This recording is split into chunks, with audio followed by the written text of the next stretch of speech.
abakyala bakola emirimu egy'enjawulo nga beegattira mu kibiina ki Modern Day Eve bakedde kukuŋŋaanira ku Serena okujaguza nga bwe giweze emyaka 4 nga bali wamu ssaako okutwala ebigendera by'ekibiina kyabwe mu maaso.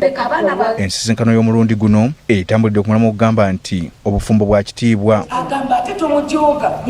Nantayi Lehema Nsamba omu ku batandisi b'ekibiina kino agamba nti ekibiina kibayambye nnyo okubakuumira wamu n'okutumbula embeera zaabwe. Abatalina mirimu abatasomye tubeera nabo naye sijja kulimba si bangi nnyo kubanga platform eno oba okusaba kuno kw'abantu nga obulamu bwo buli bize nnyo ng'ate oyagala nnyo Katonda. Kwegamba ng'olina okuwaganya n'ofuna akadde akakola ki akasaba. For example ku ssaawa 6 ez'emisana tusaba naye tusabira eddakiika 10. Ono agamba nti myaka ginena gye baakamala balina bingi bye batuuseeko. Bayibuli bwegamba nti nja kuwa 10 ku nsi ne 10 mu ggulu twakirabako. Twafuna obufumbo emirimu emirungi ennyo abaana abalungi abaami abalungi emmotoka tuzivuze. Abadde omugenyi omukulu Pastor Tom Mugerwa akalatidde abakyala okubeera abensa kyokka bateeka amaanyi mu kusomesa abaana eddiini n'empisa basobole okwegombesa.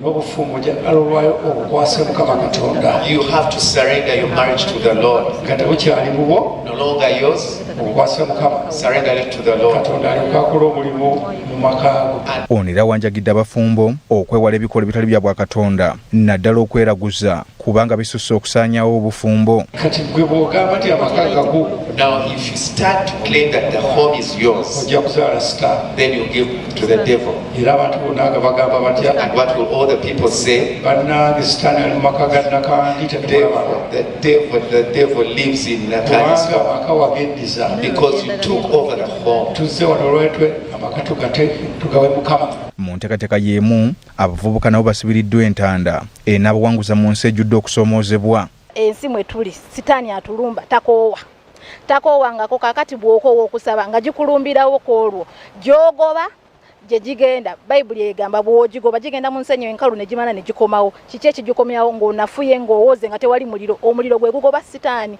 ate omuliro bagukuma na kyoto. Tetwagala ba Eva okuserebera mu biseera bino bye tulimu ebya modernity. Omukyala ayimiridde waata kyova olaba nti nno kati tuconcentratinga ku Eva kuba tumanyi nti Mukama ayina obubaka ayina obuweereza bwe yateeka mu bakyala. Weetaaga abantu abakukwatako mu kusaba. Si kyangu okusaba ebintu bingi ebitulumba ng'abaana omulembe gwe tulimu gujjudde ebintu bingi ebisoomooza naye munange w'obeera eyo n'olowooza okiyitamu wekka biba birala naye w'obeera n'abakyala abakuzzaamu amaanyi ne bakukwata ku mukono bayinza obutaba bakyala omuntu yenna asaanidde okusaba.